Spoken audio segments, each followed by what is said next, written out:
बैठने से मना कर दिया। रोता रोता बालक मैया के पास में गया, कहने लगा, माँ माँ, आज छोटी माता ने मुझे गोद में बैठने से रोका है। सुनीति ने क्रोध नहीं किया,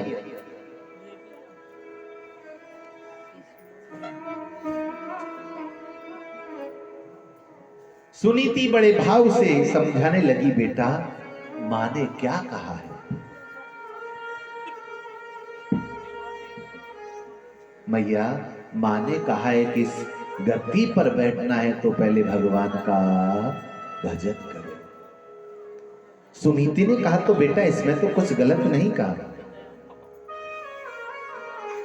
क्योंकि जीवन का सार वास्तव में भगवान का भजन ही है। और सुनो, शायद आपके जीवन से इस भौतिक पिता की गोद तो सूनी हो जाए, आपको जीवन में एक समय ऐसा भी आए कि पिता की गोद में बैठना न मिले, लेकिन अगर किसी दिन जगत पिता की गोद में बैठोगे तो कभी साया सिर से नहीं हटेगा।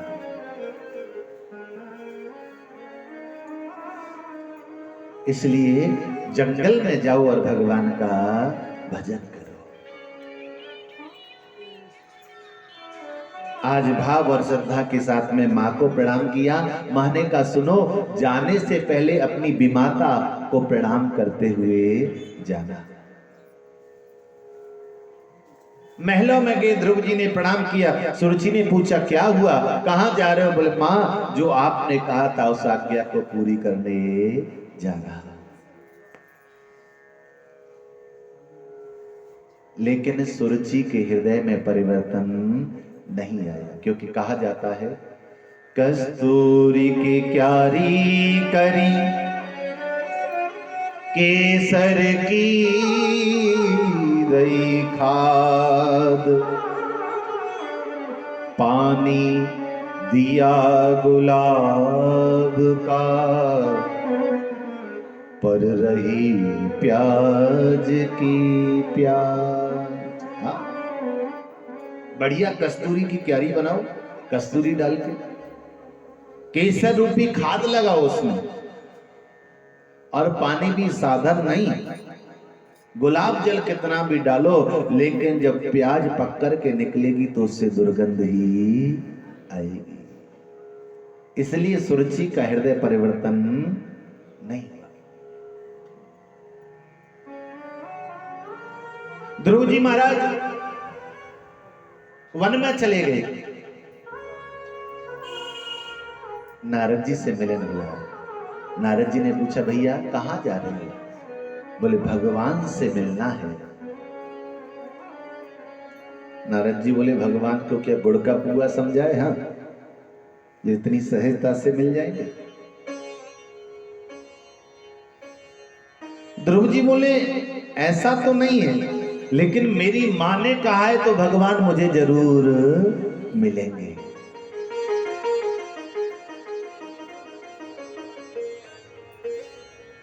अच्छा, जंगल में बड़े हिंसक जीव रहते हैं, किसी दिन कोई तुम्हें अपना भोजन बना लेगा, कौन बचाएगा तुम्हें? ध्रुव जी ने कहा, बाबा मुझे लगता है आपको पता नहीं, मेरी मां कहती है कि जंगल में हमेशा जगत पिता सबकी रक्षा करता है, जब तक उसकी इच्छा नहीं होती किसी का भी बाल बांका नहीं हो सकता।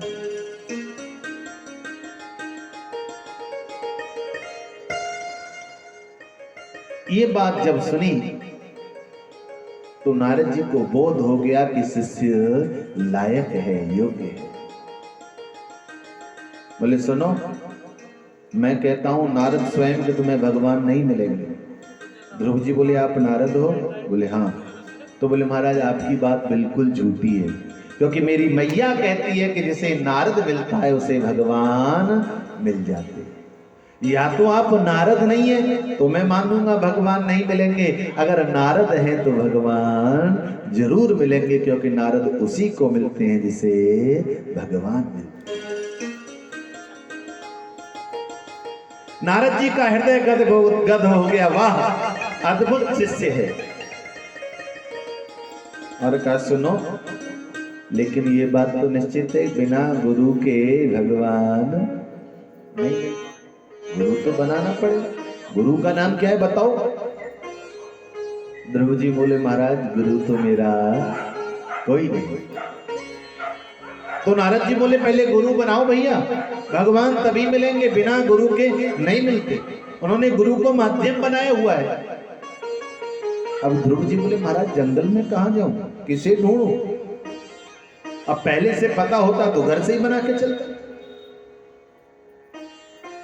अब नारद जी के मन में भाव है कैसे ही करके ये मेरे लिए कह दे आप, क्योंकि उन्हें भी पता है शिष्य का फ्यूचर कैसा है यार। शिष्य जब लायक होता है तो गुरु जी की भी इच्छा होती है कि हाँ ये तो शिष्य बनने लायक है, बनना चाहिए।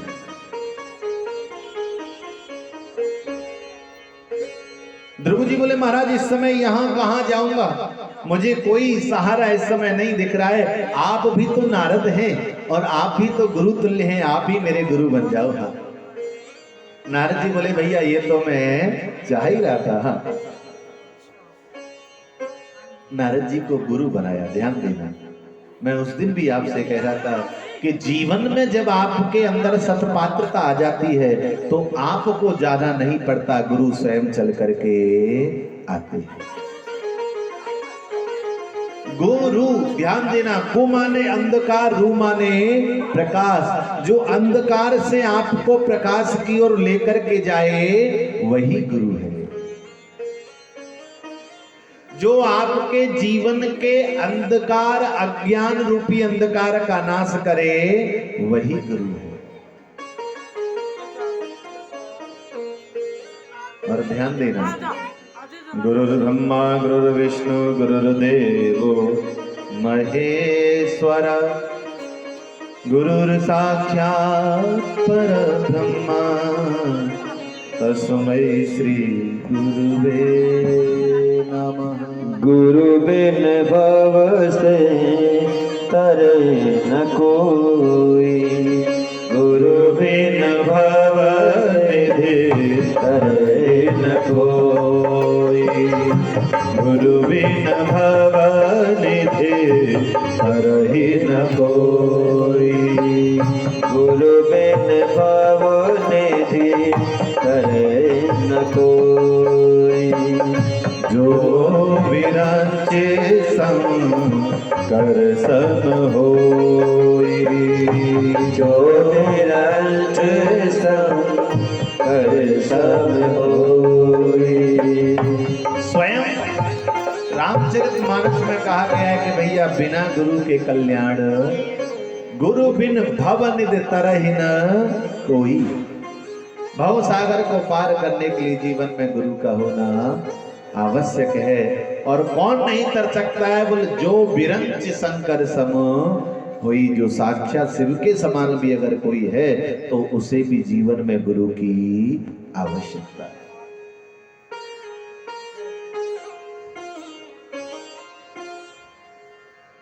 गुरु को ब्रह्मा कहा जाता है, विष्णु कहा जाता है, शंकर कहा जाता है। क्यों? ब्रह्मा जी का काम क्या है? सृष्टि को पैदा करना। गुरु जी हमें पैदा करते हैं क्या? ध्यान देना, एक परिवार था, उसमें एक विवाह होकर के आए, बहू थोड़ा सत्संगी थी, सत्संग में जाती आती थी। एक दिन संध्या के समय एक महात्मा जी आए तो पूछने लगे बेटा तुम्हारी उम्र क्या है?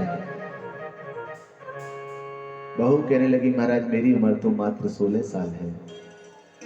अब सासू जी के कान खड़े हो गए, 16 साल की बन रही है? हाँ बोले अच्छा ये बता बेटा तेरी पति की आयु कितनी है? बोली मैया वो ना थोड़ा सा मुझसे 8 साल छोटे हैं, 10 साल आयु है।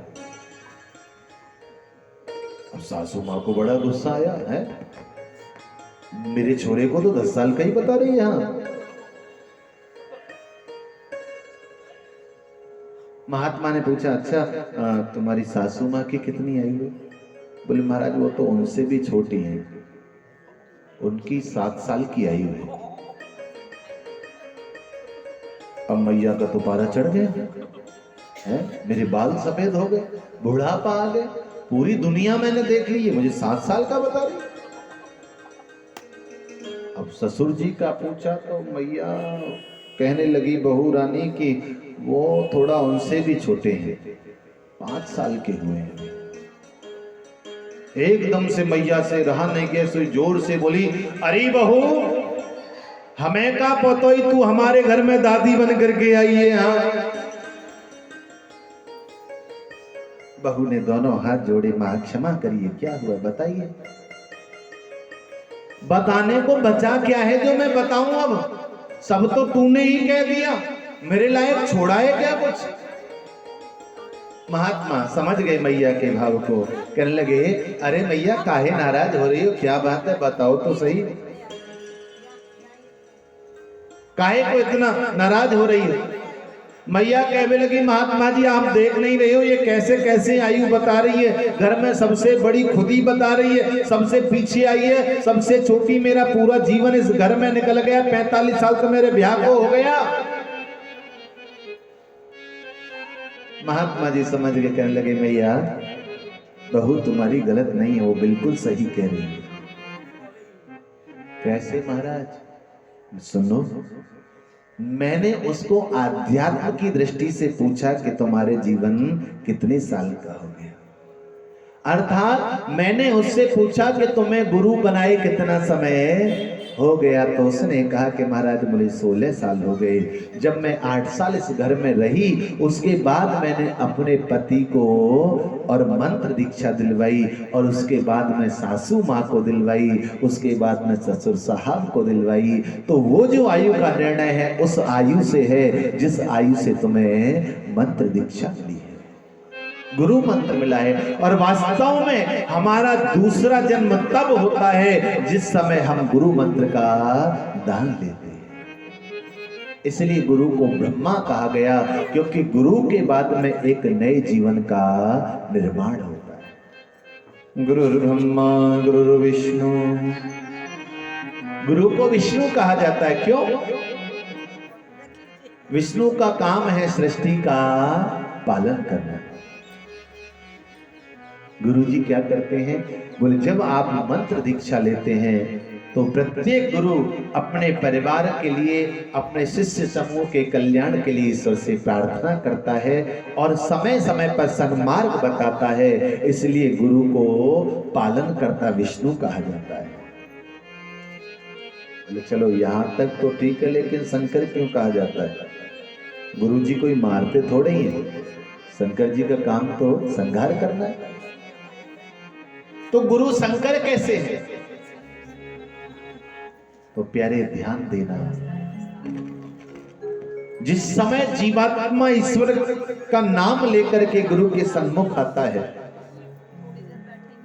और जिस समय मंत्र दीक्षा लेता है, नाम दान लेता है, उसी समय गुरु के माध्यम से उसके जीवन में किए गए पापों का नाश होता है। पापों का नाश करने की वजह से गुरु को शंकर कहा जाता है।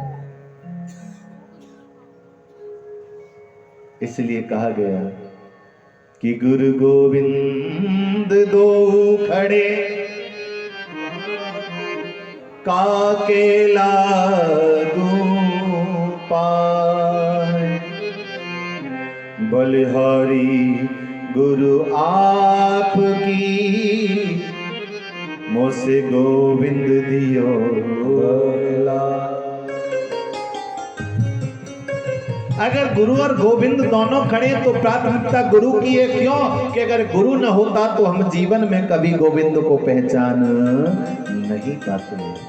जिसने हमारी पहचान कराई, जिसने हमें बताया किस रास्ते से चलिए और ये तुम्हारे जीवन का लक्ष्य है, वास्तव में पूरा श्रेय उसी को ही जाता है। इसलिए जीवन में गुरु का होना आवश्यक है।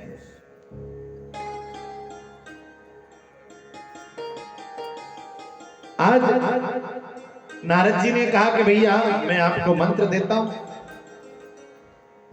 ठीक है महाराज, दोनों हाथ जोड़े, कहा मंत्र दीजिए।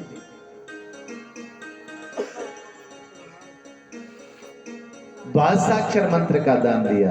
कौन सा? ओम नमो भगवते वासुदेव।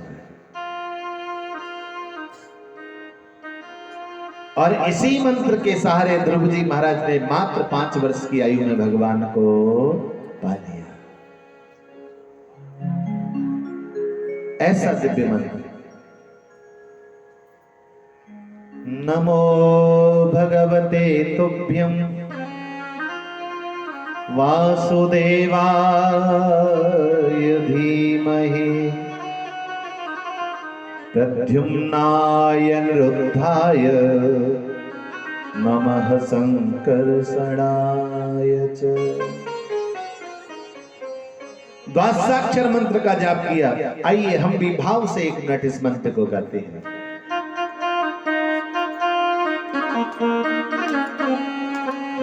ओम नमो भगवते वासुदेवाय।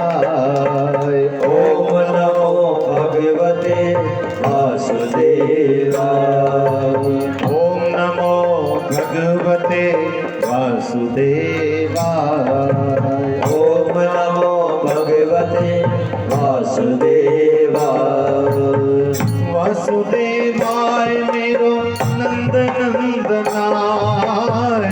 वासुदेवाय मेरो नंद नंदनाय।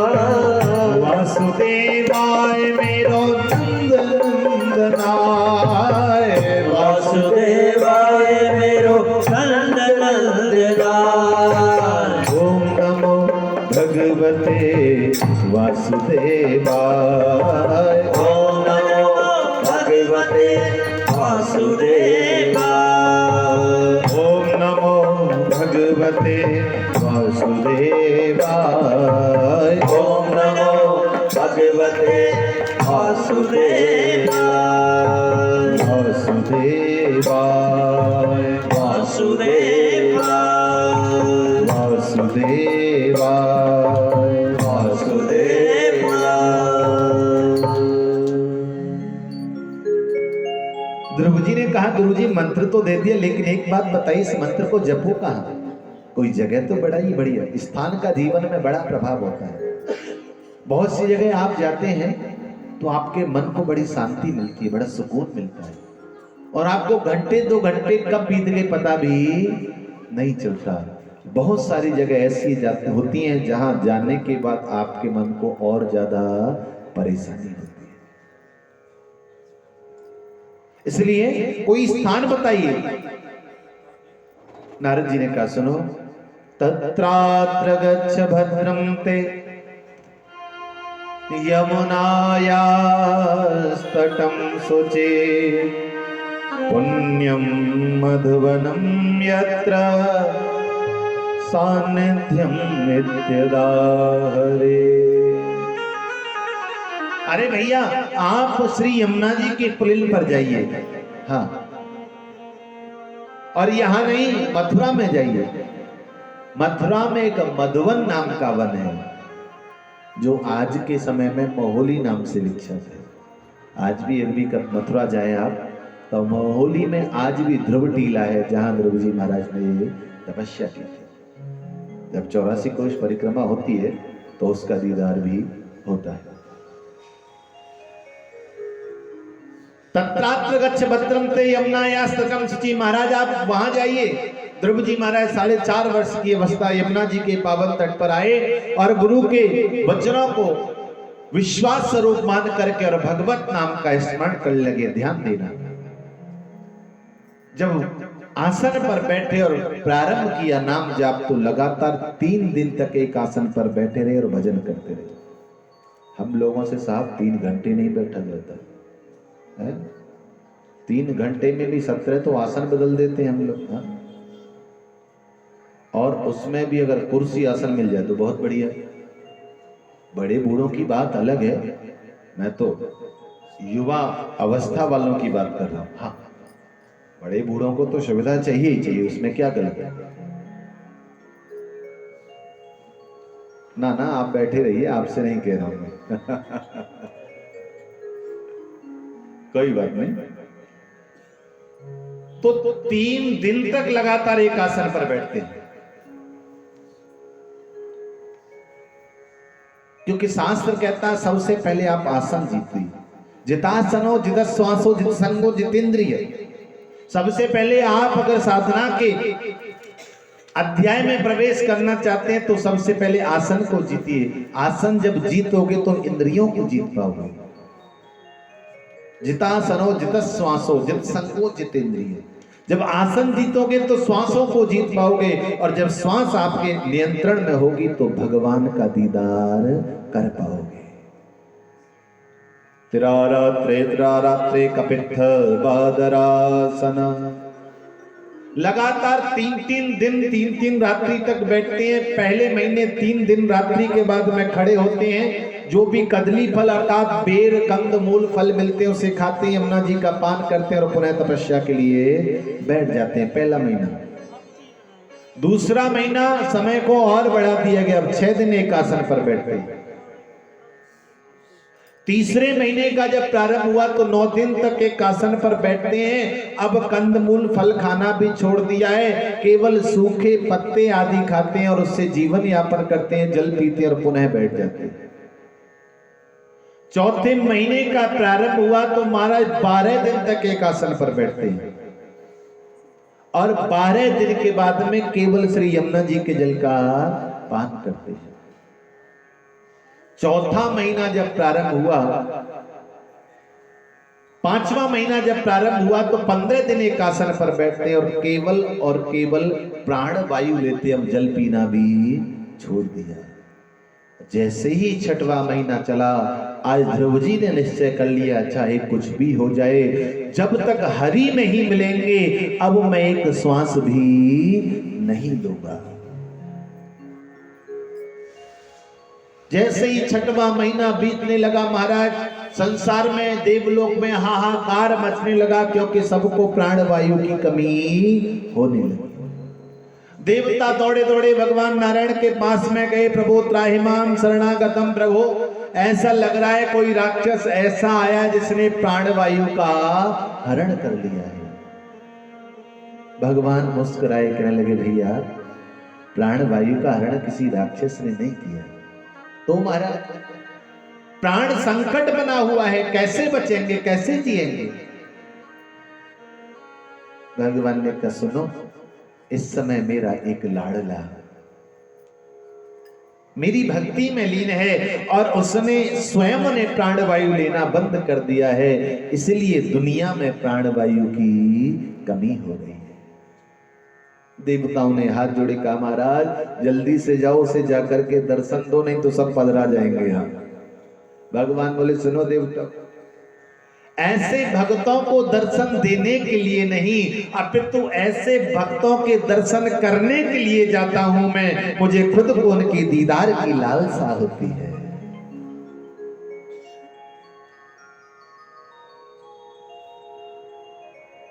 देवताओं ने हाथ जोड़े, प्रभु आप शीघ्र पधारो। चतुर्भुज स्वरूप नारायण भगवान ध्रुव जी के सामने प्रकट हो गए, लेकिन ध्रुव जी नेत्र बंद किए हुए हैं।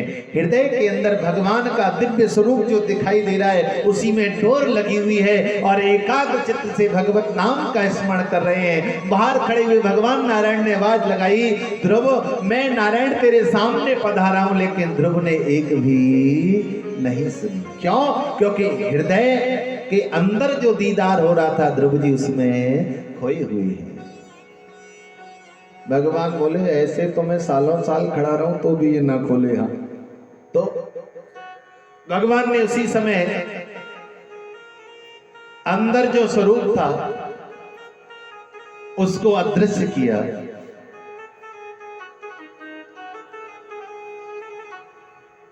और ध्रुव जी महाराज भाव से श्रद्धा के साथ में प्रभु की पूजा के लिए स्तुति और प्रार्थना यही कर रहे हैं। नन्ना सा फूल हूँ मैं, चरणों की धूल हूँ मैं। नन्ना सा फूल हूँ मैं, चरणों की धूल हूँ मैं। ओ नन्ना सा फूल हूँ मैं, चरणों की धूल हूँ मैं। सा फूल हूँ मैं, चरणों की धूल हूँ मैं, आया हूँ मैं तो तेरे द्वार। प्रभु जी मेरी पूजा करो स्वीकार, ओ प्रभु जी मेरी पूजा करो स्वीकार। नन्हा सा फूल हूँ मैं, चरणों की धूल हूँ मैं, नन्हा सा फूल हूँ मैं, चरणों की धूल हूँ मैं, आया हूँ मैं तो तेरे द्वार। प्रभु जी मेरी पूजा करो स्वीकार। ए हरि जी मेरी पूजा करो स्वीकार। ए नारायण मेरी पूजा करो स्वीकार। मीठी मीठी ताली सेवा।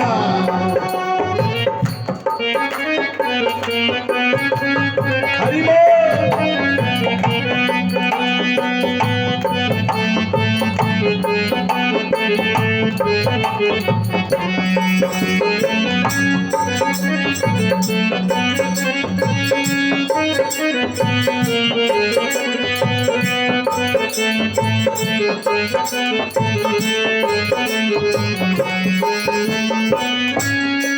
तो निर्गुणिया हूँ, बस इतनी बात है। मेरे जीवन की डोरी अब तेरे हाथ है। मेरे जीवन की डोरी अब तेरे हाथ है। ओ मैं तो निर्गुणिया हूँ, बस इतनी बात है। मेरे जीवन की डोरी अब तेरे हाथ है। मेरे जीवन की डोरी अब तेरे हाथ है। थोड़ा सा गुण मिल जाए, निर्धन को धन मिल जाए। थोड़ा सा गुण मिल जाए, निर्धन को धन मिल जाए। मानो तुम्हारा उपकार। प्रभु जी मेरी पूजा करो स्वीकार। हे हरि जी मेरी पूजा करो स्वीकार। हो नारायण मेरी पूजा करो स्वीकार। हे नारायण मेरी पूजा करो स्वीकार।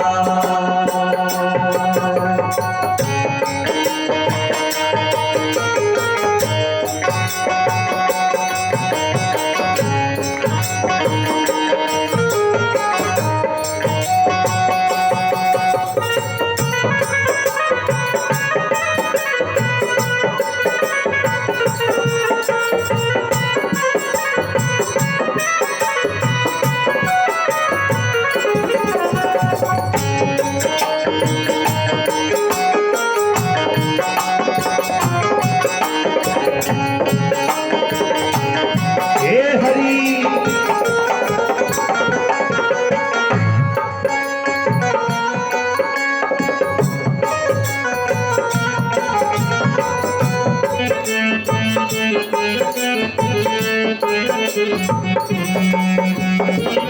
सुन लो हमारी अर्जी, मुझको तुम ध्यान दो।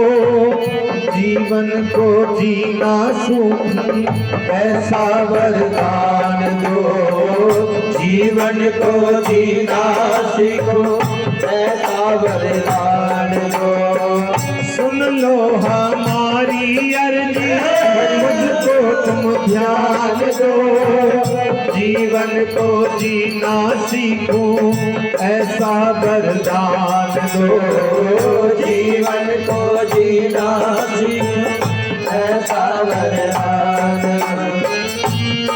ओ सूरज की शान पाऊं, चंदा सा मान पाऊं। सूरज की शान पाऊं, चंदा समान पाऊं। इतना सा दे दो उपकार, प्रभु जी मेरी पूजा करो स्वीकार। हे नारायण मेरी पूजा करो स्वीकार। हे नारायण मेरी पूजा करो स्वीकार। हे नारायण मेरी पूजा करो स्वीकार।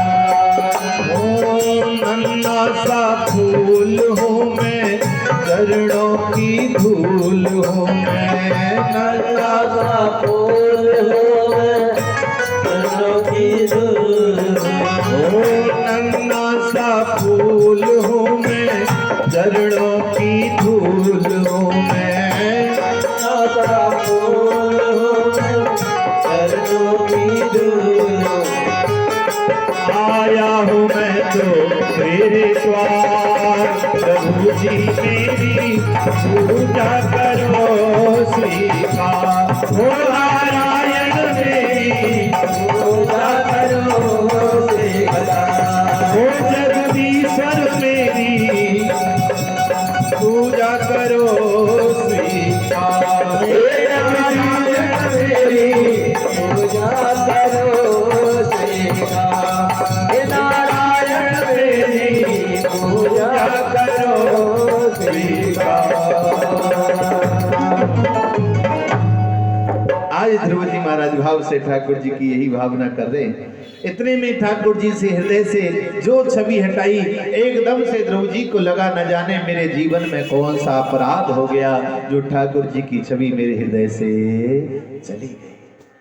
और जैसे ही नेत्र खोले तो नेत्र खोलते ही सामने देखा कि चतुर्भुज स्वरूप धारी भगवान नारायण सामने खड़े हैं। बोलिए नारायण भगवान की जय।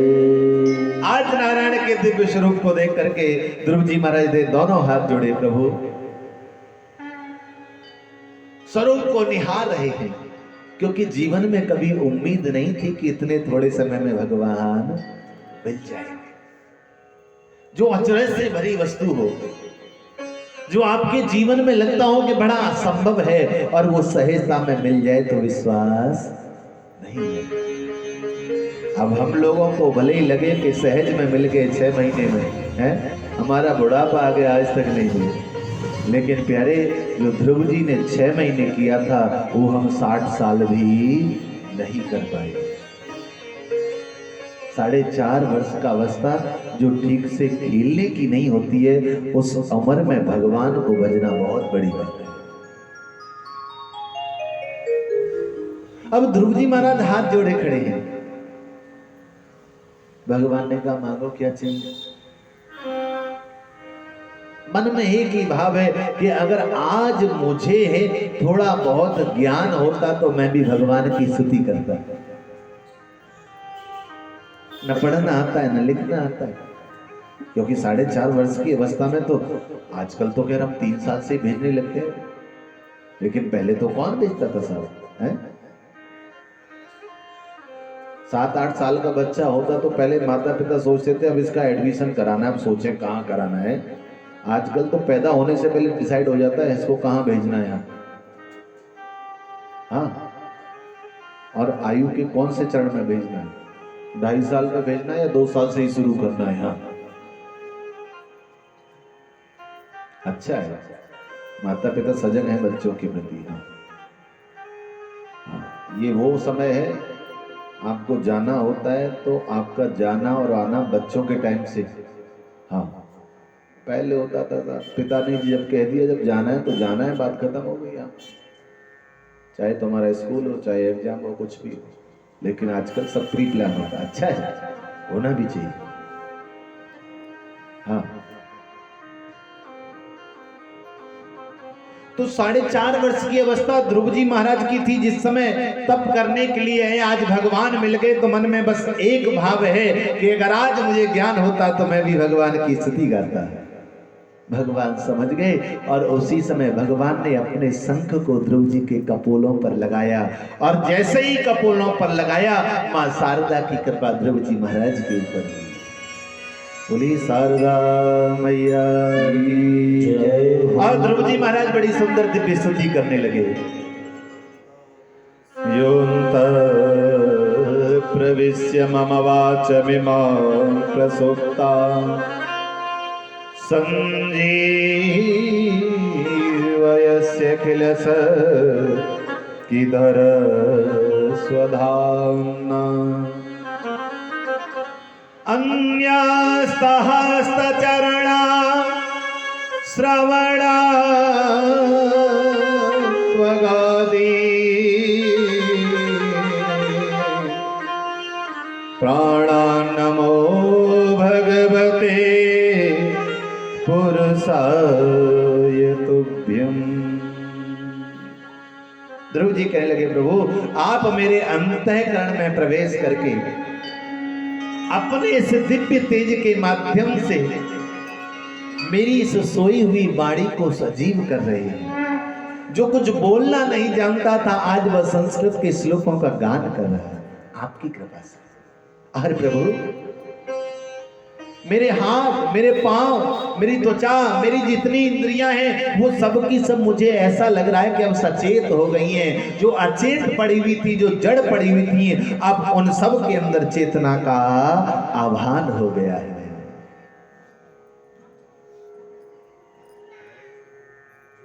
भगवान ने कहा ये सब तो ठीक है, अब बताओ चाहिए क्या? हाँ भाई, तपस्या करने से पहले बड़ी मांग थी तुम्हारी यहाँ कि ये चाहिए, वो चाहिए, वो चाहिए। कई बार हम लोग जब कहीं जाना होता है, वृंदावन या वैष्णो देवी, या बहुत बार सोचते हैं पहले कि अब की बार जाऊंगा तो ये वाली वस्तु मांगूंगा, होता है ना? हाँ, तो कहा कि बताओ भैया क्या चाहिए? ध्रुव जी ने कहा महाराज वास्तविकता बताऊं? हाँ, जब तक आप नहीं आए थे ना तब तक मांगने की लिस्ट मेरी बहुत लंबी थी।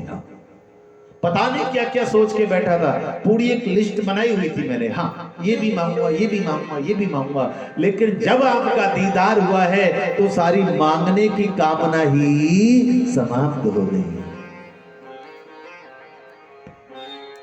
और वास्तव में क्या मांगे? जिसको ईश्वर मिल गया उसे सब कुछ मिल गया।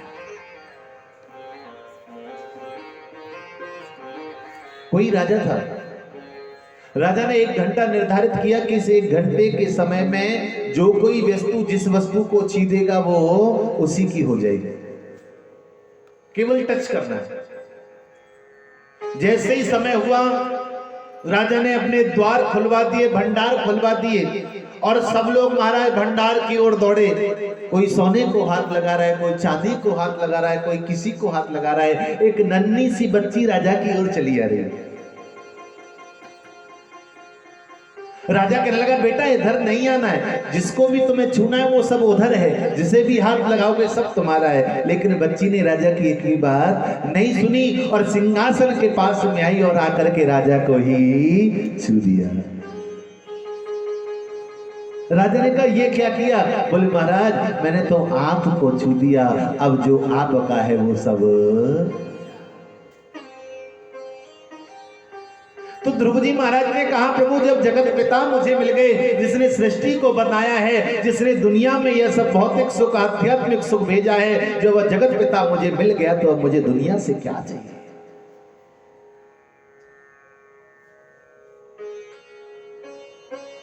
कि न मांग कुछ जमाने से, ये देकर भी रुलाते हैं। है? दुनिया वालों से मांगोगे ना तो आज नहीं कल एक न दिन आपको लगेगा कि मैंने गलत मांगी। क्यों? क्योंकि आज नहीं तो कल वो इस बात को जता देंगे कि हाँ हमने तुम्हें दिया था, हमारी वजह से तुम्हारा चला था, हम नहीं होते तो तुम नहीं होते। ये क्योंकि व्यक्ति दान तो देता है लेकिन दान के अभिमान को नहीं दे पाता है। हाँ। शास्त्र कहता है दान दो अच्छी बात है, लेकिन दान के साथ साथ उसका अभिमान भी दो। अगर अभिमान नहीं दिया और तुमने 10 जगह गा दिया ना, तो तुम्हारा देना न देना सब बराबर होगा।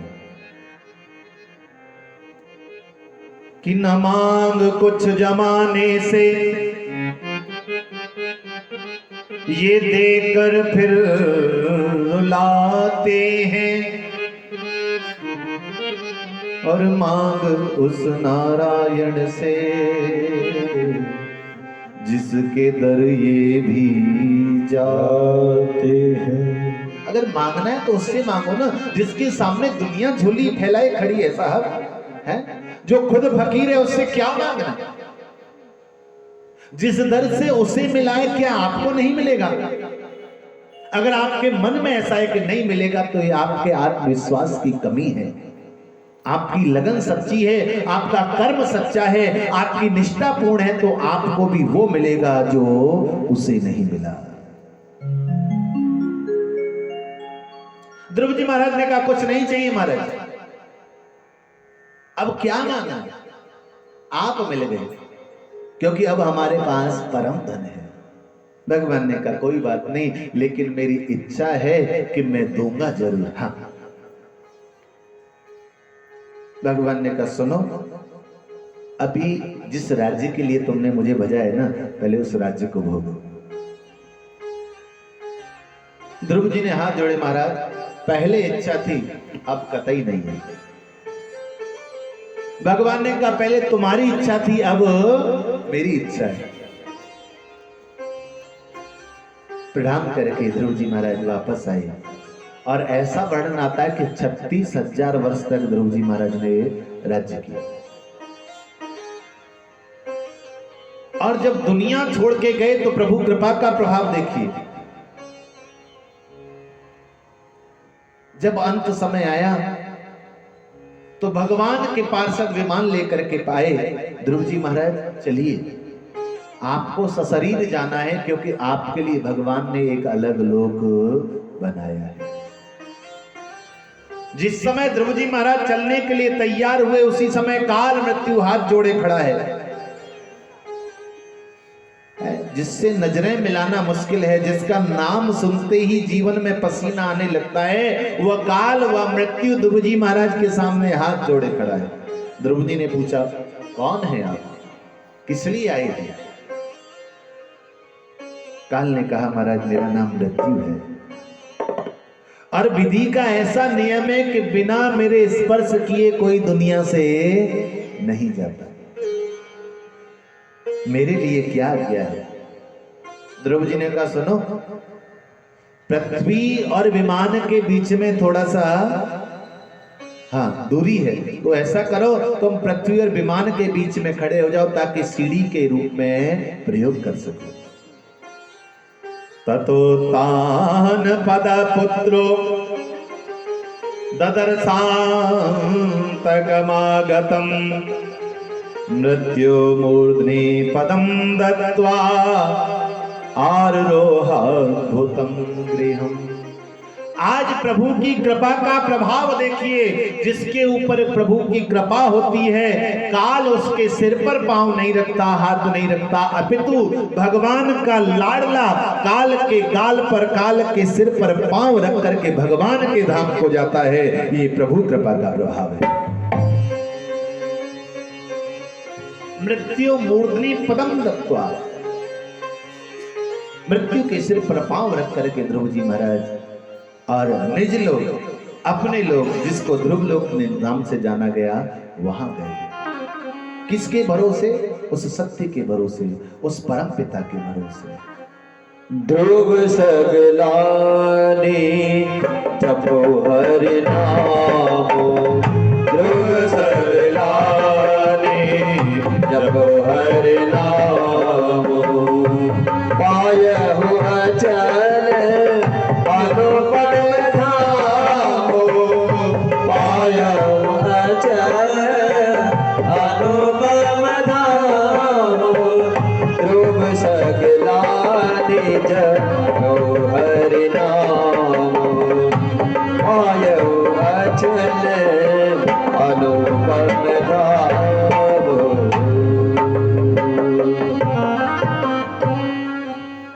ऐसा यह दिव्य चरित्र है प्यारे।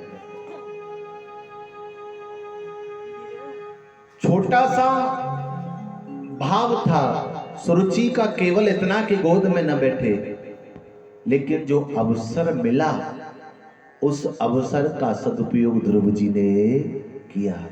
जीवन में अवसर तो हमें भी बहुत मिलते हैं, लेकिन कभी हम उनका सदुपयोग नहीं करते। प्रेरणाएं तो जीवन में बहुत बार मिलती हैं। कई बार तो ऐसा होता बस आज की बात है, कल से देखो, कल से ऐसा करूंगा वैसा करूंगा, और कल होते होते उसी पुराने वाले ढर्रे पे आ जाते हो। हाँ, प्रेम से कहो राधे राधे। और बहुत सारे लोगों का टारगेट होता है अभी नहीं, अब जो नवरात्रे आएंगे ना उनसे करूंगा।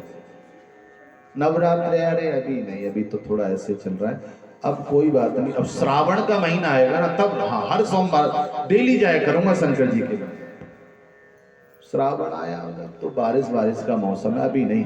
वो शारदीय नवरात्रों में देखेंगे, अब न जाने कितने नवरात्रे, श्रावण, जन्माष्टमी, होली, दिवाली निकल गए, लेकिन वो दिन नहीं आया। हाँ, और गलती से किसी के जीवन में आ भी जाए तो ये दुनिया वाले इतने बढ़िया हैं, 2 दिन मंदिर चले जाओगे, अरे क्या बात है आजकल तो बड़े मंदिर जा रहे हो, कोई विशेष कामना वामना है क्या है? लग रहा है कोई लंबी चौड़ी मांग है जो नियम के साथ, ये नहीं जाने देते हैं साहब। हाँ, अच्छा आदमी वैसे माने न माने किसी की बात, लेकिन इसमें जरूर मान लेगा। हाँ, बोले चलो ये कह रहे हैं रोज रोज टोकते हैं, अच्छा नहीं अब नहीं जाओ, घर से ही करूंगा। अब घर में कुछ होता नहीं है साहब। अगर घर में ही हो जाता तो ये बाबा जी पागल थोड़ी हैं जो घर के बाहर पड़े रहते। हाँ, तो कहने का भाव है आप प्रेरणा कहां से लेते हैं, कैसे लेते हैं, आपके ऊपर निर्भर है। ब्रह्मा जी ने देवता, राक्षस और मनुष्य तीनों को बुलाया और तीनों को दा शब्द का दान दिया। क्या दिया? दा। तीनों ने स्वीकार किया। अब ब्रह्मा जी ने सबसे पहले देवताओं से पूछा, अब सुनो, मैंने जो तुम्हें मंत्र दिया था द, उससे तुमने क्या शिक्षा दी? देवता बोले महाराज हम बहुत भोगी हैं, हर समय भोग भोगते रहते हैं। हमने दास से लिया कि हमारे जीवन में दमन होना चाहिए, इंद्रियों पर संयम होना चाहिए, इंद्रियों का दमन आवश्यक है। हम इंद्रिय मुखी हो रखे ये अच्छी बात नहीं, इसलिए हमने दास से दमन लिया। ब्रह्मा जी ने राक्षसों से पूछा, भैया तुमने क्या लिया, तुम भी बता दो, तुम्हें भी मैंने मंत्र दिया था।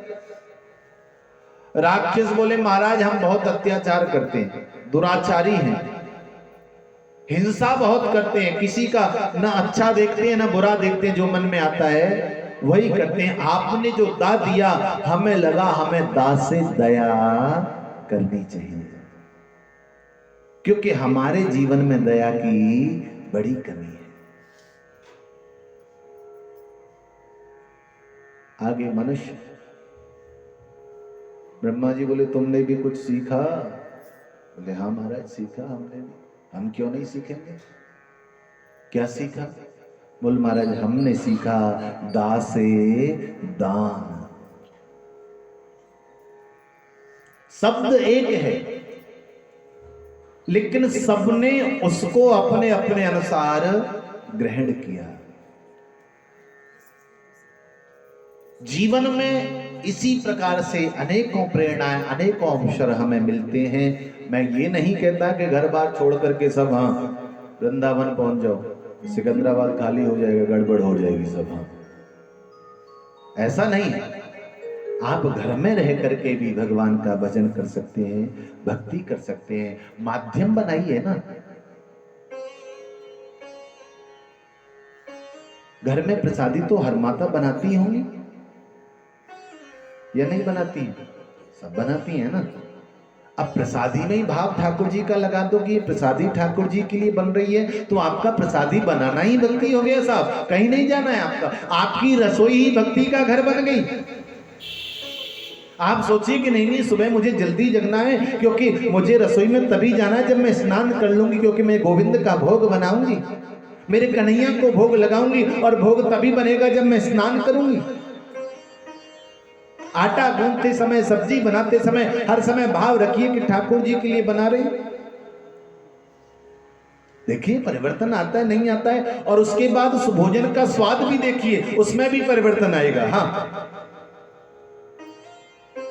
क्योंकि प्यारे राम रस जिसमें मिल जाता है ना, दुनिया की हर वस्तु में मिठास आ जाती है। हाँ, भगवत नाम जिसमें भी मिलता है सब आनंदमय हो जाता है। अलग से झोली माला लेके बैठने की जरूरत नहीं है, बैठते हो तो बढ़िया बात है, अच्छी बात है, लेकिन ऐसा नहीं है कि सुबह सुबह ये सब लेकर के बैठ जाओ, घर वाले देख रहे हैं कि 9 बज गए, नाश्ता कब होगा। ये भी जरूरी है और वो भी जरूरी है, और केवल मात्र शक्ति ऐसी है जो दोनों को साथ में लेकर के चल सकती है। प्रेम से कहो राधे राधे। अब बड़ाई तो मैयाओं की करनी है, क्योंकि सब मैया ही मैया है। हाँ, जरूरी है सब। प्रेम से कहो राधे।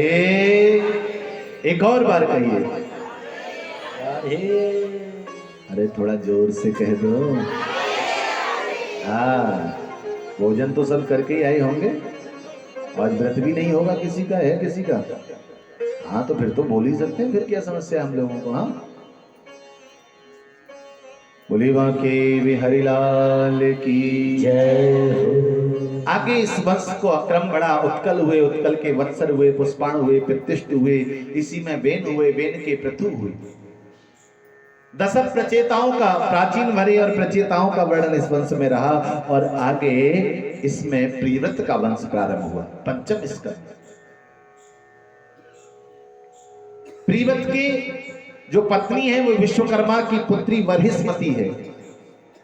इनके 10 पुत्र हुए, आग्निग्र, इत्मजिह्व, यज्ञबाहु, महावीर, हिरण्यता, धृतपृष्ठ, सवन, मेधातिथि, वीतिहोत्र और कवि।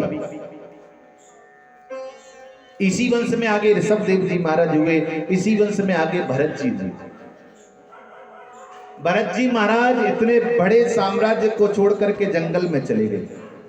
ध्यान देना, भरत जी का चरित्र हमें एक अलग प्रकार का संदेश देता है। भरत जी महाराज जब जंगल में गए तो भगवान का भजन करने लगे। भगवान का भजन करते हुए सामने देखा जो गंडकी नदी नेपाल में बहती है। गंडकी नदी ऐसी नदी है कि जिससे सालिग्राम भगवान का प्रादुर्भाव होता है। और एक और विशेषता है गंडकी नदी की, जो सालिग्राम भगवान निकलते हैं ना, उनके अगर 2 भाग हो जाएं तो उसके अंदर आपको चक्र दिखाई देता है। आपने देखा है नहीं देखा मुझे नहीं पता, लेकिन अपने गुरुकुल में जहां हम लोगों ने अध्ययन किया वहां सालिग्राम जी थे, तो वो इसी प्रकार के थे, 2 भागों में थे और अंदर दोनों में चक्र बना हुआ था, जोड़ने पर एक हो जाता और स्वयं प्रतिष्ठित होते हैं गंडकी नदी के सालिग्राम। और दूसरी बात, विशेष बात यह है कि जैसे गिरने के बाद टूट गए तो लोग कहते हैं खंडित हो गए, लेकिन गंडकी नदी के सालिग्राम कभी खंडित नहीं होते। ये उनकी विशेषता है। और कहा जाता है कि तुलसी पत्र आप डालिए तो सालिग्राम जी तुलसी पत्र लेने के लिए आते, ऐसा वर्णन नेपाल में है गंडकी नदी। तो गंडकी नदी के उस पावन तट पर ध्रुव ये भरत जी महाराज तप कर रहे हैं। एक हिरणी जो गर्भवती है जल पीने के लिए आई, पीछे से सिंह की गर्जना सुनी, सोचा कि अब सिंह आएगा और मुझे मार देगा, मैं मरूं तो कोई बात नहीं, लेकिन मेरे गर्भ में जो बालक है वो जीवित रहना चाहिए, क्योंकि मां की ममता आप लोग जानते ही। एकदम से नदी में छलांग लगाई, हिरणी तो पार हो गई, लेकिन संयोग से उसका गर्भ उस जल के अंदर गिर गया और उस किनारे जाकर के हिरणी ने बच्चे को देखते देखते दम तोड़ दिया। भरत जी विचार करने लगे कि जीव के ऊपर दया करना मनुष्य का स्वभाव है, कर्म है। गए जाकर के बच्चे को बुलाया, उठाया, बाहर निकाला। यहां तक तो सब ठीक था, कोई बुराई नहीं, लेकिन अब क्या किया कि उस हिरण के बच्चे को अपने साथ में ही रख लिया। क्यों? क्योंकि ऐसा ना हो जंगल में इसकी माँ तो अब है नहीं, इसकी रखवाली कौन करेगा, कोई हिंसक जीव मार देगा। धीरे धीरे समय बदला और ऐसा बदला कि जितना समय भजन में लगाते थे अब उतना समय उस हिरण के बच्चे में लगाने लगे। आए थे हरि भजन को ओटन लगे, हाँ आए तो भगवान का भजन करने के लिए थे, लेकिन संसार तो प्यारे मन में रहता है। आप जंगल में जाओगे, अगर आपके मन में विषय है तो संसार वहां भी पैदा हो जाएगा।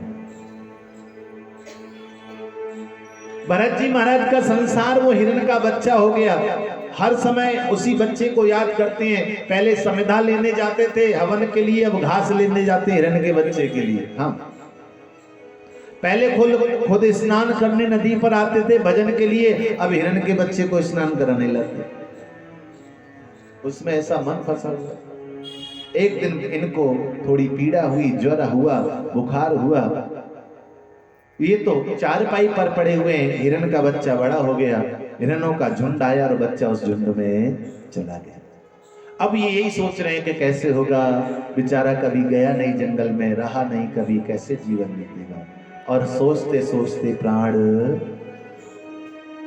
और शास्त्र कहता है अंते मति सहगति, अंत समय जो मति में होगा ना, बुद्धि में, वही गति होने वाली।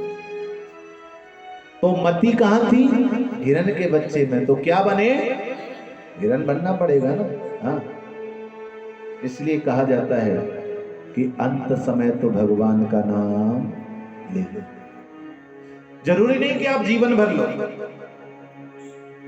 जीवन भर तो इसलिए लिया जाता है कि लेते लेते आपको आदत पड़ जाए, जब आपका अंत समय आए तो आपके मुख से भी यही निकले। क्यों? जन्म जन्म मुनि जतन करारी, जन्म जन्म मुनि जतन कराई, जन्म जन्म मुनि जतन कराई, जन्म जन्म मुनि जतन कराई। अंत राम कहे आवत नाही, अंत राम कहे आवत नाही, अंत राम कहे आवत नाही, अंत राम कहे आवत नाही। जन्म जन्म मुनि जतन कराही, जन्म जन्म मुनि जतन कराई। अंत राम कहे आवत नाही, अंत राम कहे अंत राम कहे, अंत राम कहे आवत नाही। इसलिए कहा जाता है कि भैया भगवान का भजन करो। भगवान का भजन किया न किया, लेकिन हिरण के बच्चे में मन था, इसलिए हिरण बन गए। लेकिन पूर्व जन्म में जो तपस्या की थी उसकी वजह से पिछला जन्म याद रहा, समझ में आ गया। थोड़ी सी गलती की, हिरण बन गया। अगर अब की बार गलती की तो पता नहीं क्या बनूंगा। नियम बना लिया, सबसे अलग रहते हैं, सूखे पत्ते बीन करके खाते हैं। ऐसा ना हो कि हरी घास में कोई जीव आ जाए और हिंसा लग जाए। उसी तरह से भजन करते हैं जैसे मनुष्य योनि में करते थे। सारांश ये रहा, भगवान का भजन उस योनि में करने की वजह से अगला जन्म मनुष्य का मिला। और जब जन्म मिला, स्मृति बोध हुआ तो निश्चय कर लिया चाहे कुछ भी हो जाए, अब मैं दुनिया से कुछ भी नहीं बोलूंगा।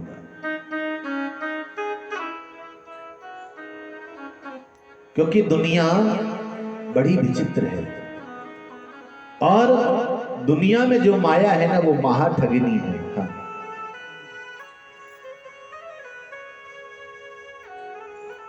दुनिया में कोई ऐसा नहीं जिसे माया न लगी हो। माँ माने नहीं, या माने जो नहीं है वो दिखाई दे वही माया है। इसलिए किसी से नहीं बोलना है, स्वयं में मग्न रहना। पिताजी ने यज्ञोपवीत आदि संस्कार के लिए गायत्री दान दिया, गायत्री भी नहीं सुनाई। क्यों? कि आज गायत्री सुनाऊंगा, कल वेद पढ़ाएंगे, फिर शास्त्र पढ़ाएंगे, उपनिषद पढ़ाएंगे, इसी में फंस जाऊंगा। लोग कहने लगे ये तो जड़ है, नाम पड़ गया जड़ भरत। अब युवावस्था आई, माता पिता तो चल दिए, अब घर में भैया और भाभी, इनकी भाभी, इनके लिए भाभी कम थी, भाभी ज्यादा थी। हाँ, किसी ने कहा अजी बहन, मैं तुम्हारे घर में देखते ये पड़े रहते हैं, कुछ कमाते धमाते नहीं, वो तो बेचारे तुम्हारे सुबह के जाते हैं, रात को आते हैं। हाँ बहन सही कह रही हो, तो कहती क्यों ना कुछ इनको शाम को, अजी सुनते हो? हाँ, कल से या तो यही रहेंगे घर में या मैं ही रहूंगी, मैं कमाने जाऊंगी, ये घर संभाल लेंगे। हाँ, अरे थोड़ा बहुत कुछ कर लिया करें, आप देखो सुबह के जाते हो, रात को आते हो। भाई समझ गए। भरत जी से जाके कहा भैया तेरी तो बंद होने की तैयारी है, अगर थोड़े दिन ऐसे ही चले तो हमारी भी बंद हो जाएंगी हम। अब ऐसा कर भैया, तू यहाँ नहीं तो कम से कम खेती बाड़ी पर चलाया कर, तो यहाँ भी बैठना है वहां भी बैठना है। हाँ भरत जी का ठीक। अब खेत पर भेज दिया, खेत में मक्का खड़ी हुई है बढ़िया सी। हाँ, अब भेजा किस लिए था? ऊपर मचान, आप लोगों ने देखा है खेतों में? हाँ, खेत की रखवाली के लिए ऊंचा मचान बना दिया जाता है, इससे पूरे खेत दिखाई देता है। मचान के ऊपर बैठ गए, भाइयों ने कहा सुनो, यहां तुम्हें काम ये करना है कि खेत में एक भी पक्षी नहीं आना चाहिए। ठीक है भैया। अब वो तो चले गए, अब ये बैठे, अब धीरे धीरे पक्षी तो आने लगे। अब ये विचार करने लगे, पक्षी तो आ रहे हैं और भाइयों ने कहा है पक्षी आने नहीं देने, मैं किसे रोक रहा हूं और क्यों रोक रहा हूं? मैं किसे रोक रहा हूं और क्यों रोक रहा हूं? तो ध्यान आया कि मैं तो ईश्वर के अंश को ही रोक रहा हूं, क्योंकि प्रत्येक जीव में ईश्वर का निवास है। ममैवांसो जीवलोके जीवभूत सनातन। भगवान गीता में कहते हैं कि प्रत्येक के अंदर मेरा ही अंश है। जब भगवान का ही अंश है अर्थात भगवान हुए, भगवान मेरे यहां आ रहे हैं और मैं उन्हें रोकूं।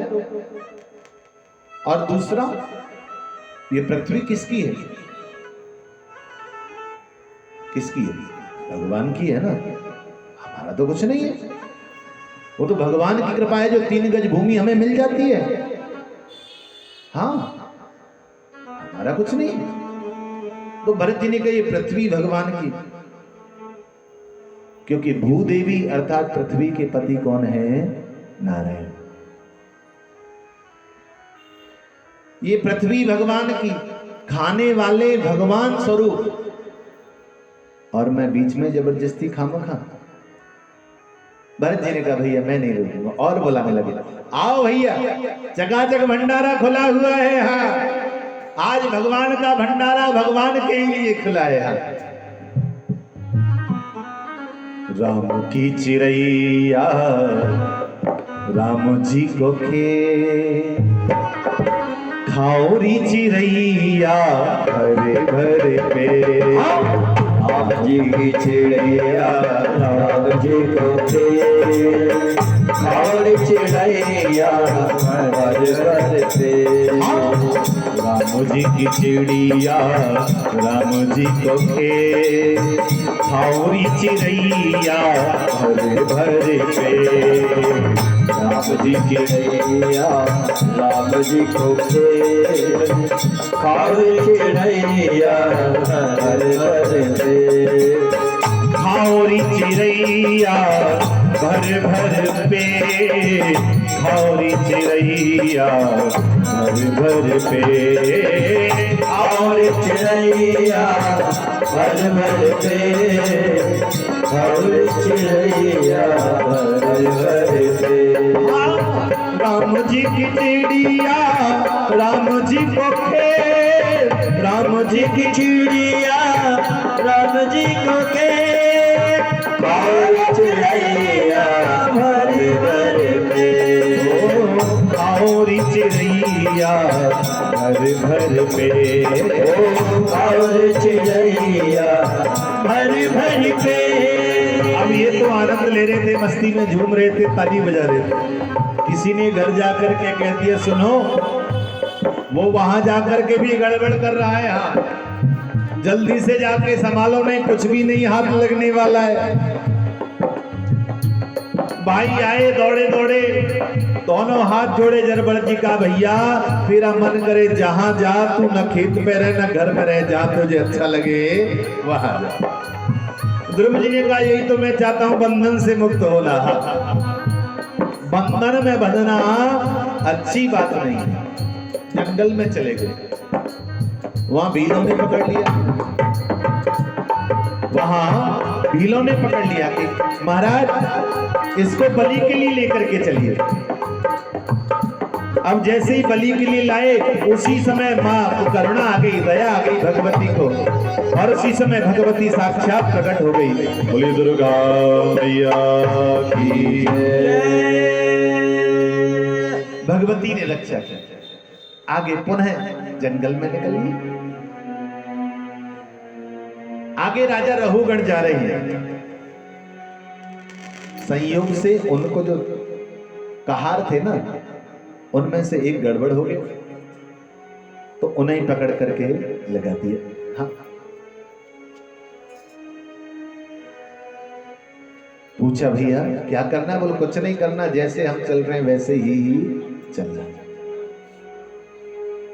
अब जड़ भरत जी का नियम है कि चलते समय पैर के नीचे कोई चींटी चींटा आ जाए तो उसको बचाते हैं, क्योंकि जीव हत्या अगर होगी तो इसका फल मुझे भोगना पड़ेगा। इसलिए थोड़ा जब कोई आता है तो एकदम उछल करके आगे पैर रखते हैं, कभी पीछे पैर रखते हैं, और आगे पीछे होने की वजह से ना, और राजा का सिर बार बार पालकी में लगने लगा। राजा ने कहा कौन दुष्ट है जैसे चलना नहीं आता, जिसे मार्ग नहीं पता है? क्या कोई मूर्ख है? क्या कोई जड़ है? भरत जी को आज रहुगण पर दया आ गई, और भरत जी कहने लगे राजन बिल्कुल तुमने जो शब्द कहे वह सही है, मैं मूर्ख हूं, और तुमने कहा कि हट्टा कट्टा लगता है देखने में, तो ये शरीर का धर्म है, मेरा कोई धर्म नहीं। शरीर मोटा है, पतला है, दुबला है, ये शरीर का कार्य है, मेरा कार्य नहीं। मैं जो था जैसा था वैसा ही हूं, मेरे अंदर कोई परिवर्तन नहीं है। जो भी परिवर्तन है वह शरीर के अंदर है, और मैं शरीर नहीं। जैसे ये शब्द सुने रहुगण पालकी से नीचे उतर गया। साधारण व्यक्ति इन शब्दों को चरणों में प्रणाम किया, महाराज कहीं आप कपिल भगवान ही तो नहीं जिनके यहां मैं सत्संग सुनने जा रहा। संत कहते हैं ये रहुगण राजा कोई और नहीं, वो हिरण का ही बच्चा था। तो जड़ भरत जी ने कहा कि प्यारे उद्धार अपने साथ साथ में तेरा भी करूंगा, तेरी वजह से 3 जन्म मुझे लेने पड़े हैं, अब तुझे भी मैं इस जग में नहीं छोड़ूंगा। भगवान टवी का वर्णन किया, नरकों का वर्णन किया। महाराज जीव जो भी कर्म करता है उस किए गए कर्म को उस जीवात्मा को भोगना ही पड़ता है। 28 प्रकार के नरकों का वर्णन किया। जैसे ही नरकों के वर्णन को सुना और सुनकर के भरत जी महाराज बड़े परेशान होने लगे कि महाराज इन नरकों में से तो कोई भी प्राणी कभी भी बच नहीं सकता है। पहला तामिस्र नाम का नरक। इसके अंदर कौन जाता है? बोल, जो दूसरे के धन का हरण करते हैं, दूसरे के धन का हरण करके अपने जीवन में उपयोग में लाते हैं, उन्हें इस नरक के अंदर जाना पड़ता है। और इस नरक में जाने के बाद न अन्न मिलता है न जल मिलता है। भूख और प्यास से तड़प तड़प करके जीवात्मा बार बार मूर्छित होता है। अगला अंध तामिस्र। ये कौन सा नरक है? इसमें कौन जाता है? बोले, जो व्यक्ति धोखा देकर के परस्त्री का गमन करता है वह इस नरक के अंदर जाता है और वहां इसे सूल चुभाए जाते हैं, भाले चुभाए जाते हैं और तपती हुई अग्नि के समान बालुका के ऊपर इसे चलाया जाता है। रौरव। इसमें कौन जाता है? बोले, जो अपना और अपने कुटुंब के पेट को भरने के लिए संसार के दूसरे प्राणियों से द्रोह करता है, दूसरों के धन को हरण करता है, मेरा मेरा कह करके बार बार उनसे अपने में ले लेता है, वो व्यक्ति रौरव नाम के नरक में जाता है। और जिन जिन को इसने दुख दिया है वो सब वहां जीव बन करके इसके शरीर को नोच नोच करके खाते हैं। आगे महारौरव नरक। इसमें कौन जाता है? बोले, जो व्यक्ति दूसरे को बिना खिलाए खाता है, जो केवल ऐसी भावना रखता है कि बस भोजन पदार्थ मुझे मिल जाएं, दूसरे को मिले न मिले, ऐसी भावना रखने वाला व्यक्ति महारौरव नाम के नरक में जाता है। इसलिए शास्त्र कहता है कि आप कुछ भी ग्रहण करें उससे पहले सामने वाले को जरूर पूछें। अगर वो भूखा है, अगर वो इच्छित है तो भले ही थोड़ा दें, लेकिन उसको भी जरूर दें। कुंभी पाक। जो केवल अपना पेट भरने के लिए दूसरों की जमीन का, जायदाद का, सोने का, चांदी का, धन का हरण करता है, उस व्यक्ति को कुंभी पाक नाम के नरक में भेजा जाता है और वहां जाकर इसे गरम तेल की कढ़ाई के अंदर डाला जाता है। कालसूत्र नाम का नरक।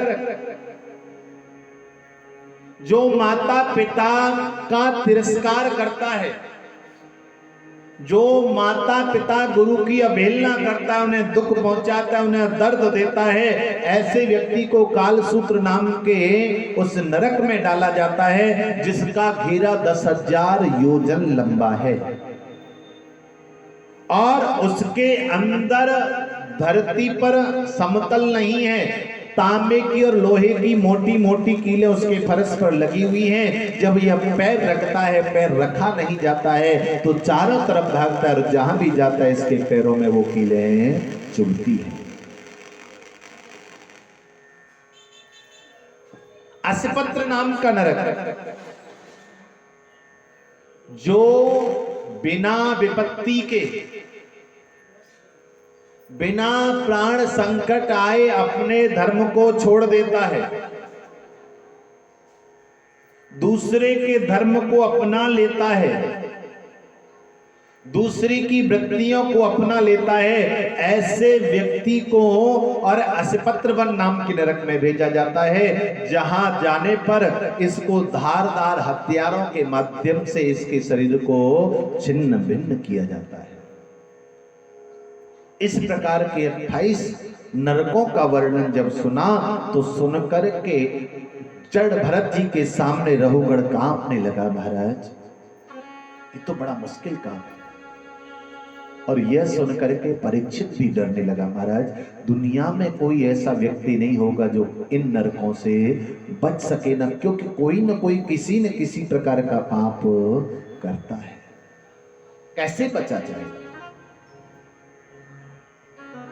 सुखदेव जी ने कहा, राजन, इसको बचने का एक ही उपाय है, प्रायश्चित का एक ही उपाय है।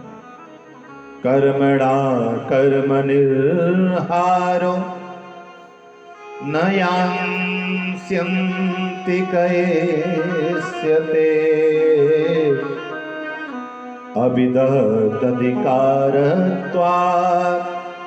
प्रायश्चित्तं विमर्शनम्। पहली बात तो यह है कि आपने जो कर्म किया है कभी भी उस कर्म का समूल नाश नहीं होता है। आपने जो भी किया है वो कम और ज्यादा हो सकता है लेकिन पूरी तरह से नष्ट। आपने कोई दुष्कर्म किया और आपका फल उसको तलवार से मिलना है। आपने अच्छा काम किया है, प्रायश्चित किया है, तो हो सकता है तलवार की जगह सुई से उसका फल मिले, लेकिन मिलेगा जरूर। अज्ञानी जीव इस बात को समझ नहीं पाता है और वास्तविकता यह है कि अज्ञान के रहते हुए पाप की वासनाओं को मिटती नहीं है। पाप की वासनाओं का नाश करने के लिए प्रायश्चित ही एक सच्चा मार्ग है।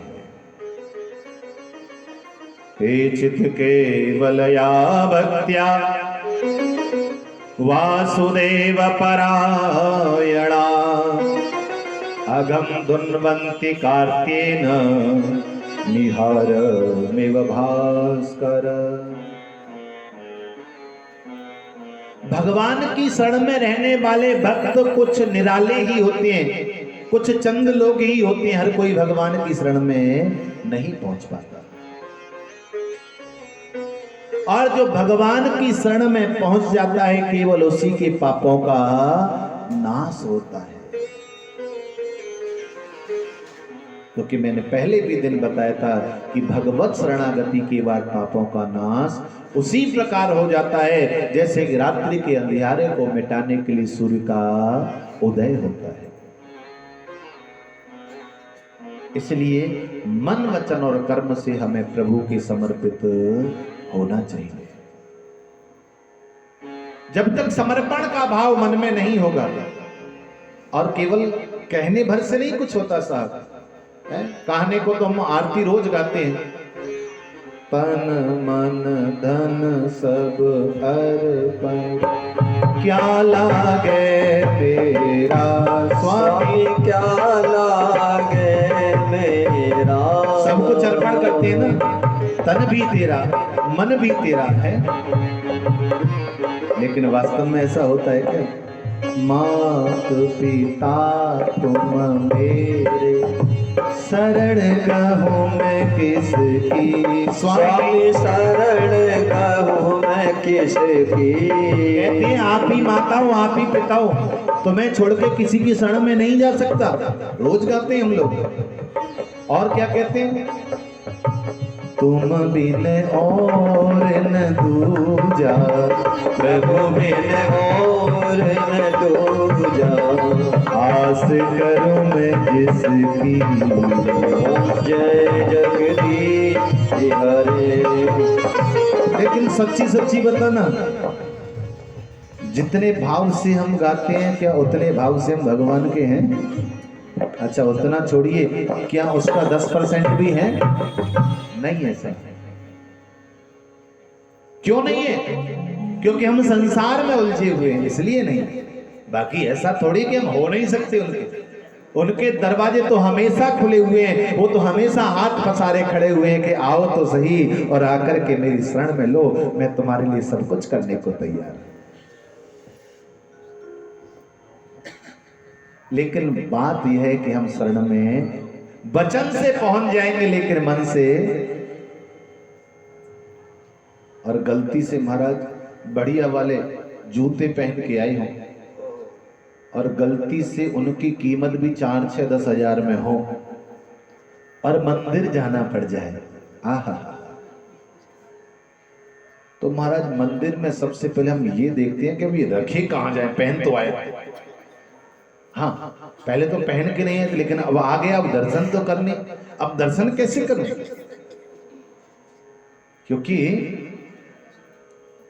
कथा और कीर्तन में भाव से जाइए, है?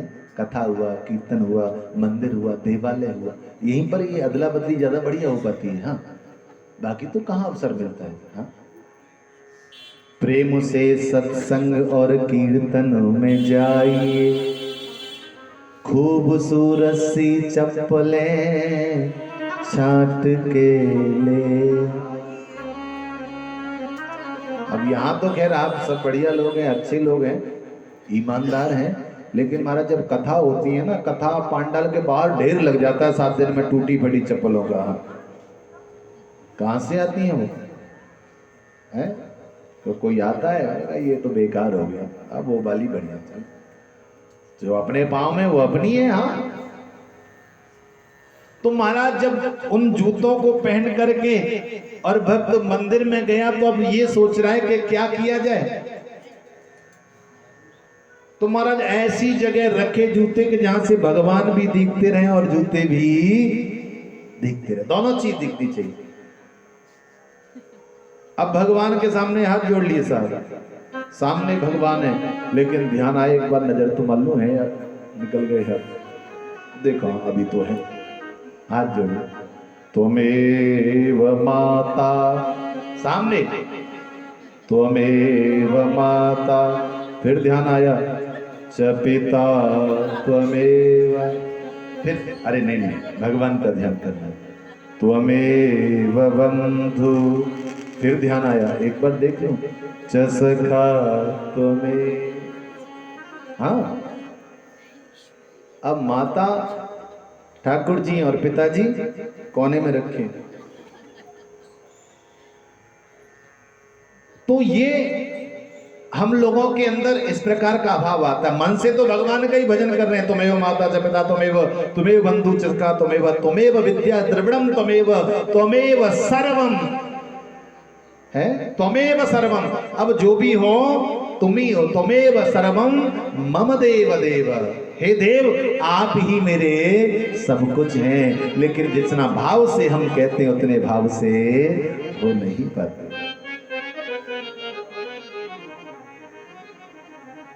इसलिए होने के साथ साथ भाव भी चाहिए।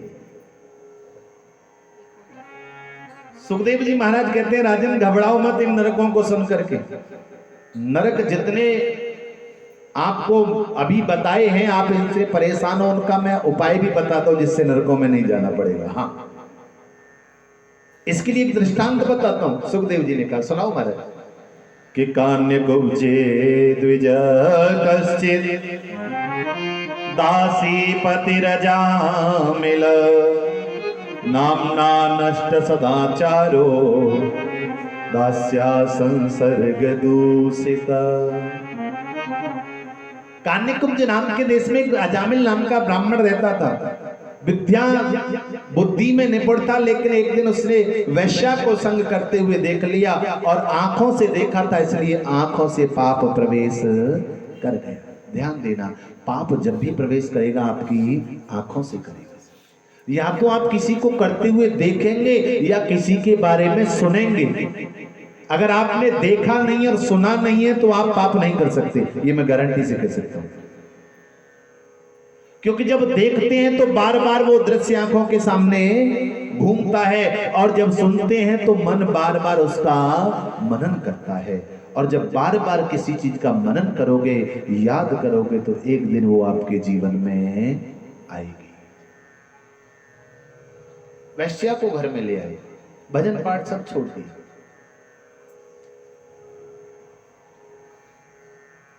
आज वैश्या के विषय में इतना लिप्त हो गया कि पूजा पाठ सब कुछ छोड़ दिया। अब वैश्या घर में आई तो भक्ति का मार्ग तो छूट जाना ही था। बड़े भाव और श्रद्धा के साथ में जो भक्ति पूजा करता था, आज नैन दोष ऐसा हुआ कि उसकी भक्ति छूट गई। नैन दोष समझते हैं आप? पीलिया जो हो जाता है ना, उसे नैन दोष कहा जाता है।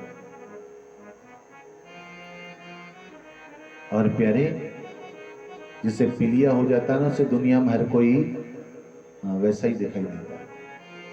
नैन दोष जहां कहे जब होई, पीत वरण सस कहे हैं सोई। जो व्यक्ति जिस प्रकार के क्षेत्र में होता है ना, उसे वही बढ़िया लगता है और उसे उसी को सबसे बढ़िया बताता है। हाँ, अगर कोई वो वाले हैं ना, उनसे भी पूछो, वो कहेंगे महाराज आपको क्या पता, बड़े गुण हैं इसके अंदर। हाँ, बहुत सारे गुण, ये तो यूं ही बदनाम है, लेकिन गुण बहुत सारे हैं। एक महात्मा जी बताते हैं कि भैया एक कोई ऐसा ही व्यक्ति था, किसी को खांसी हो गई, आजकल मौसम चल रहा है ना ये वाला, तो सही नहीं हो रही। अब वो डॉक्टर के पास जा रहा है, काय को 1500 खर्च कर रहा है, तो एक ढक्कन दे दे, बिल्कुल सही हो जाएगी, चली जाएगी गारंटी के साथ में। मैं कहा भैया कैसे चली जाएगी? वो दवा से जाएगी। बोले सुनो, मेरे पास 5-5 गाड़ियां थी, 3-3 घर थे, 2-2 कारोबार थे, सब इसी में चले गए। जब मेरा इतना सब कुछ चला गया तो तुम्हारी खांसी नहीं जाएगी कैसे? हाँ, वो भी चली जाएगी। तो ये हर व्यक्ति जो जिस क्षेत्र में होता है ना, वो उसी को सबसे बढ़िया बताता है। हाँ, चाहे कोई भी।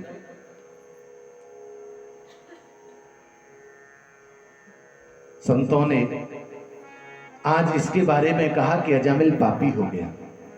एक समय की बात, कुछ संत महात्मा और उसी नगर में आ रहे थे।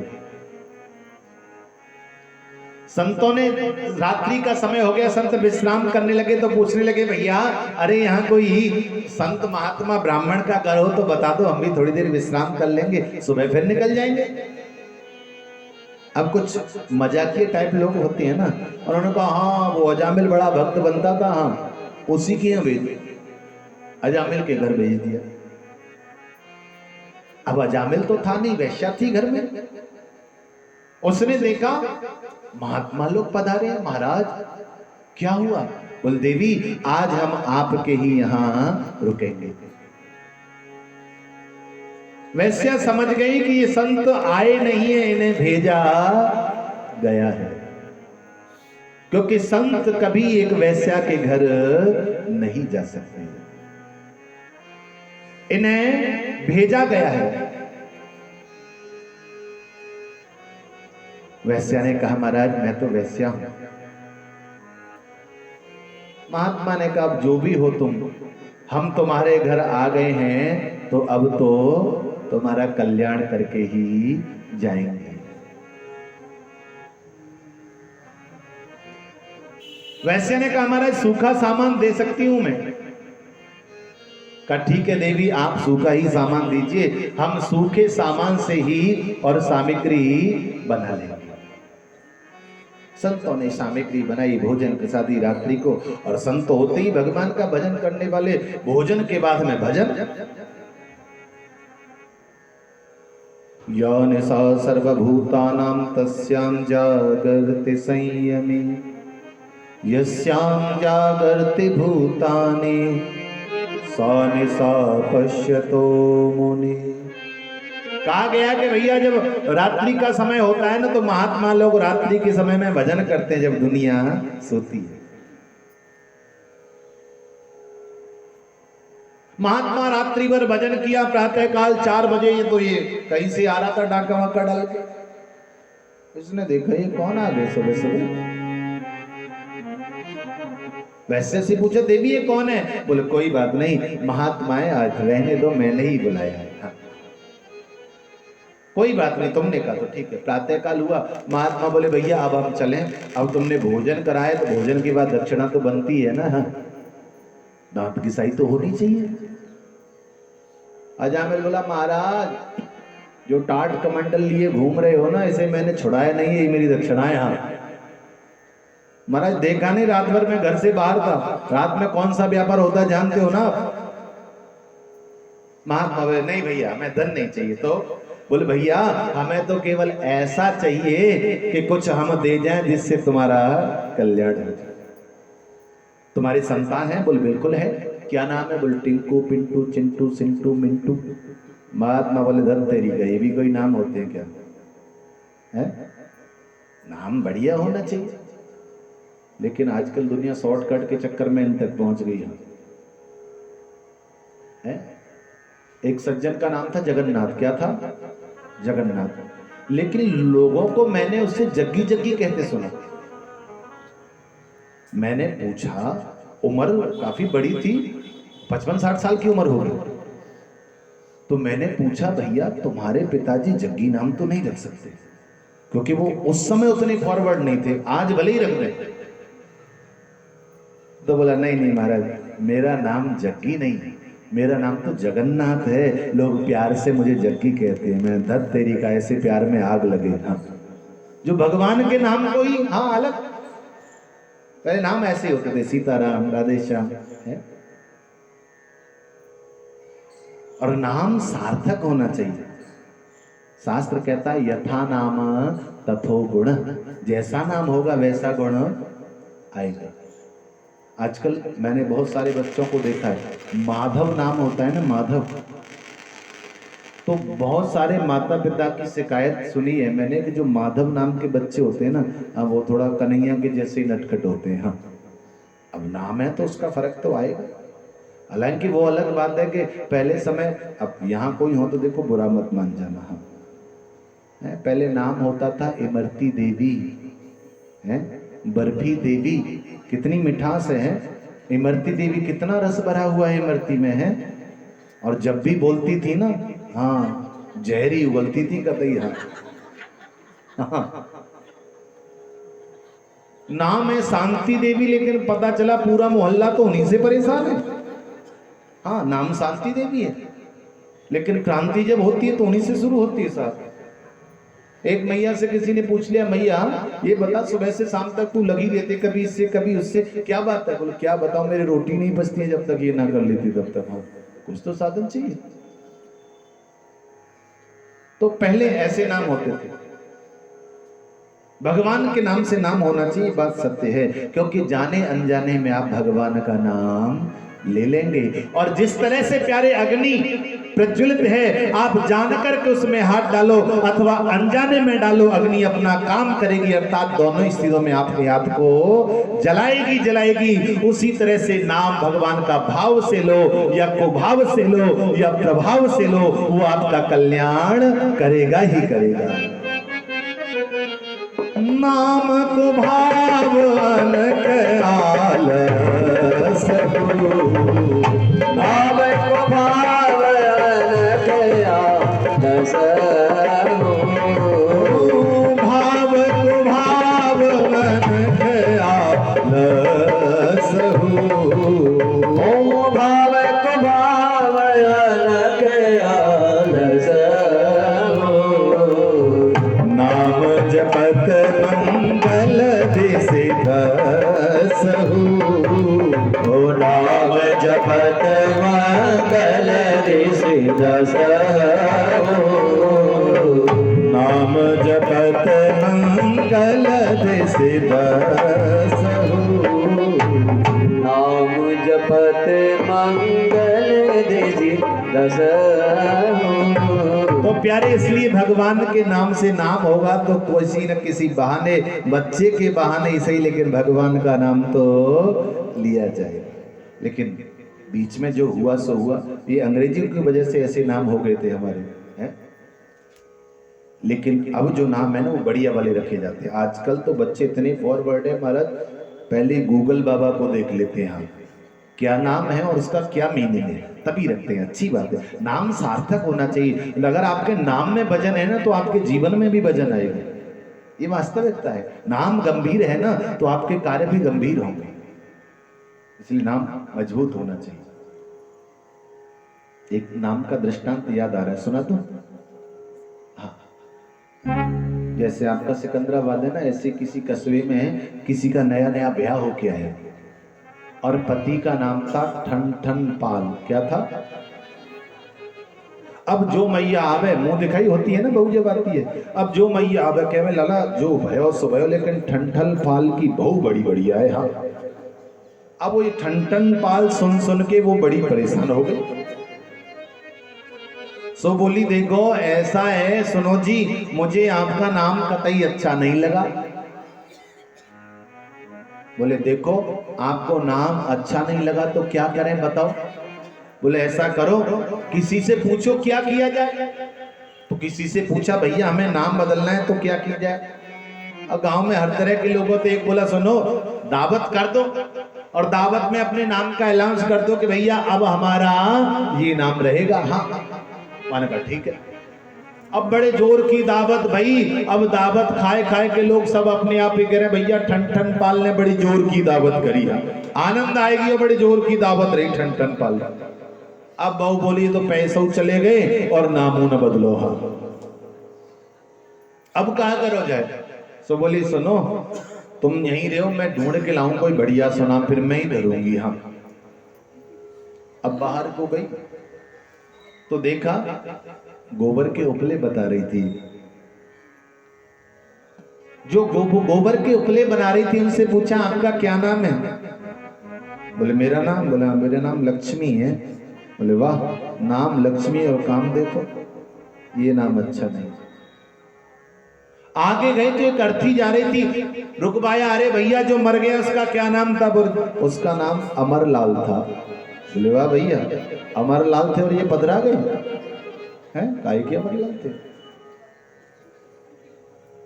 आगे पहुंची तो देखा किसान खेत में हल चला रहा है। अरे भैया तुम ही बता दो तुम्हारा क्या नाम है? बोले मेरा नाम, हाँ बोले मेरा नाम धनपाल है। बोले वाह भैया धनपाल, ऐसो धनपाल है कि दिन रात खेत में हर जोत रहे हो, यहाँ फुर्सत ही ना मिली। घर आई लौट करके पति ने पूछा कुछ मिला? बोले नहीं महाराज। क्या हुआ? बोले सुनो कि अमरा थे सो मर गए। अमरलाल जी मिले थे, वो तो चले गए। कि अमरा थे सो मर गए और हल जो तत धन पाल। और जो धनपाल थे ना वो इतने धन में बिजी थे कि हल जोत रहे थे खेत में। कि कंडा बीने लक्ष्मी, और जो लक्ष्मी थी वो कंडे बना रही थी। बोले सो मेरो भलोई ठन ठन पाल। भैया ये सबसे बड़ा ठन ठन पाली ठीक है। हाँ तो नाम का जीवन में बड़ा प्रभाव है। संतों ने कहा कि अब क्या होने वाला है? बोले महाराज एक संतान होने वाली। महात्मा बोले चलो संतान होने वाली तो नाम नारायण रखना। क्या रखना? नारायण। वैश्य ने कहा कि ठीक है कोई बात नहीं, थोड़ा थोड़ा आगे हो जाइए आप लोग। हाँ हो जाइए, 100 ग्राम आगे हो जाइए, ज्यादा नहीं होना है। और पीछे से अभी अंदर बहुत सारे लोग बैठ सकते हैं अंदर हॉल में, पीछे भेज दीजिए। हाँ बीच में से एक रास्ता बना लीजिए आप लोग ताकि आने वाले लोग भीतर चले जाएं। हाँ कोई बात नहीं। बोलो बांके बिहारी लाल की। आज भगवान के नाम से इसने आने वाली संतान का नाम रख दिया। और जब संतान का नाम रखा तो भाव से उसी को बुलाता है। अरे नारायण आओ, नारायण खाओ, नारायण पियो, नारायण